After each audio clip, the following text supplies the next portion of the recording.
Hello everyone, Nobody here. I'd like to show you an evolution of one of the most consistently good builds in Destiny today. D2 is 5 years old, and Riskrunner has been in the sandbox since day 1. 2 years ago, Riskrunner also became the very first exotic quest for new lights. Given Destiny 2's rough start and the bias in games where late game equipment is usually the best, you could easily be fooled into thinking that this is an exotic for beginners to grow out of. And you certainly would be a fool if you still think that now.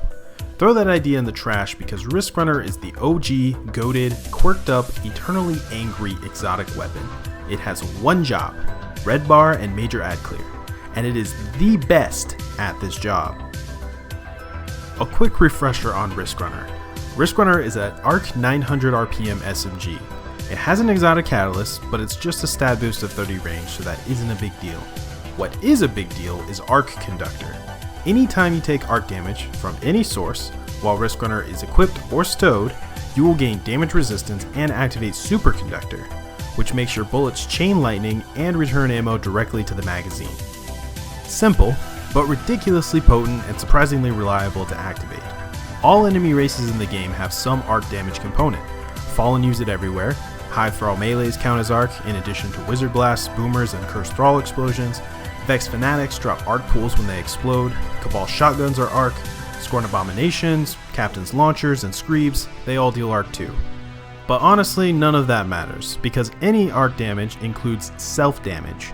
Even in year 1, throwing a grenade at your feet to proc Arc Conductor was a surefire way to leave your allies with nothing to do. You'd have already cleared everything by the time they scoped in. And I haven't mentioned it yet, but getting a kill with Riskrunner will refresh the Arc Conductor buff timer. So long as you have things to shoot, Riskrunner will not stop shooting. In the B-roll here, I held the trigger for 40 seconds straight, and only stopped because everything had died. That's 600 straight rounds of chain lightning with more to come.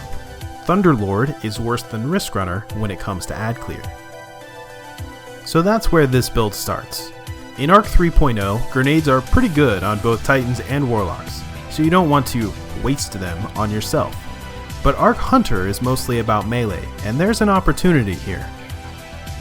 Let's move into the subclass screen. The first thing to keep in mind is that grenades are for your feet.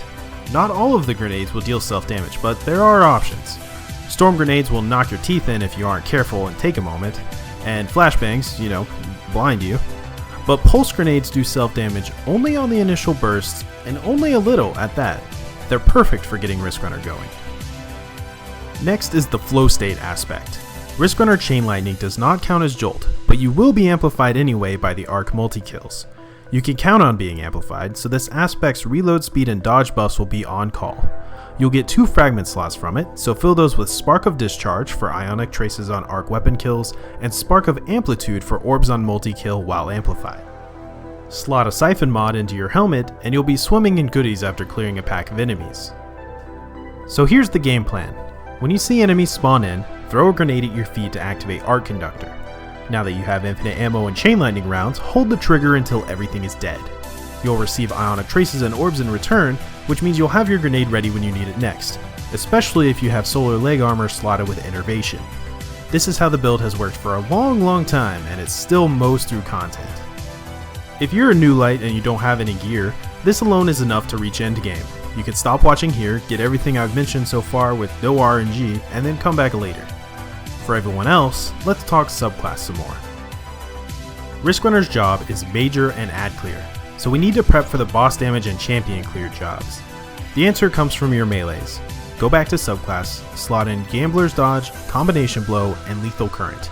For fragments, add in Spark of Resistance and another of your choice. This is the punch side of the build. Dodging will imbue Combination Blow with Jolt. Get a kill with the punch or the jolt from the punch and stack Combination Blow times 3. You'll be able to punch champions to death.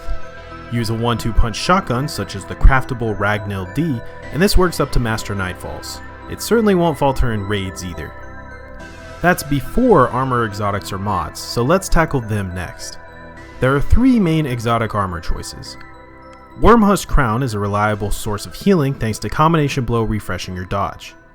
Liar's Handshake is the high roller get big damage number option, but really isn't necessary. Things will die when you punch them with Combination Blow stacked.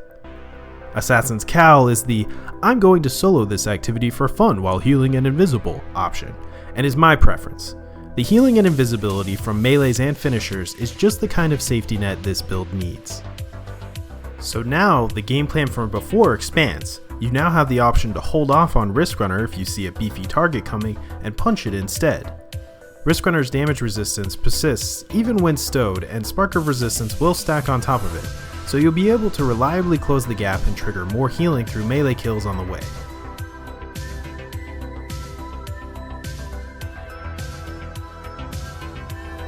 Another significant source of healing is the recuperation mod for Solar Legs. I mentioned Innervation earlier for grenade regen, but recuperation next to it is the way to go, so that you'll heal while moving forward. Just remember that you can't proc those mods if you can't pick up orbs. Speaking of picking things up, Elemental Wells. Elemental armaments to make them, Font of Might to use them, Seeking Wells to draw them in, Well of Ions to make your combination blow easier to start, and Font of Wisdom to get your Gathering Storm ready for big targets faster. If you want to lean more heavily into melee, replace Wisdom with Melee Wellmaker to make each combination blow buff the next. For regular mods, double up on the Siphon mods. You could replace one with Hands On for super energy if you want, but between Riskrunner multi-kills and extra orbs from Spark of Amplitude, you won't need it. You will want Concussive Dampener to mitigate the self-damage from your Pulse Grenade, and while you're at it, invest in Resilience. This build loves to be in the thick of things, and you'll want to be able to survive. The other important stat is Discipline for grenade regen in case something goes awry. Your other abilities will loop as part of their kit, so no need to focus mobility or strength. You'll want an arc heavy weapon for boss damage such as Storm Chaser or the Hothead to take advantage of Font of Might. This works great for the latter half of King's Fall where Thrall will run up to you during DPS and can be converted into Seeking Wells. And there you have it. This build is a great raid setup for Divinity Bros too, since you can swap to a machine gun and use that as your primary to much the same effect.